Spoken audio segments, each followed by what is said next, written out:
तहसीलदार ज्योती देवरे यांच्याकडे 10 लाखांच्या खंडणी प्रकरणी सुनील नंदकर आणि महेश निहेरे यांच्यावर खेड पोलीस ठाण्यात गुन्हा।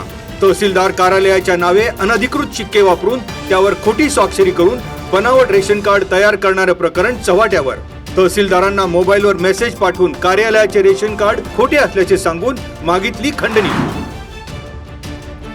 तळेगाव चाकण चौकात चिमणी पाखरू जुगार खेळावर पोलिसांची काठी। पिंपरी चिंचवड गुन्हे शाखा युनिट 3च्या पथकाची कारवाई। शंकर पवार, वनेश मुर्ताडकर यांच्यावर कारवाई। जुगार साहित्य आणि रोकड हस्तगत। कंपनीमध्ये एकमेकांच्या पश्चात वाईट कुजबूज केल्याच्या संशयातून 2 कामगारांमध्ये हाणामारी। एकाने कटरने दुसऱ्यावर वार करीत केली गंभीर दुखापत। बाळुंगे येथील वेरॉक कंपनीत घटना। हल्लेखोर किरण आडे याला बेड्या। खेड तालुक्याच्या पूर्व भागातील वापगाव वरुडे परिसरात बिबट्याची दहशत। भल्या पहाटे बिबट्याच्या दर्शनाने नागरिकांमध्ये भीतीचे वातावरण। पाळीव प्राण्यांवर हल्ला।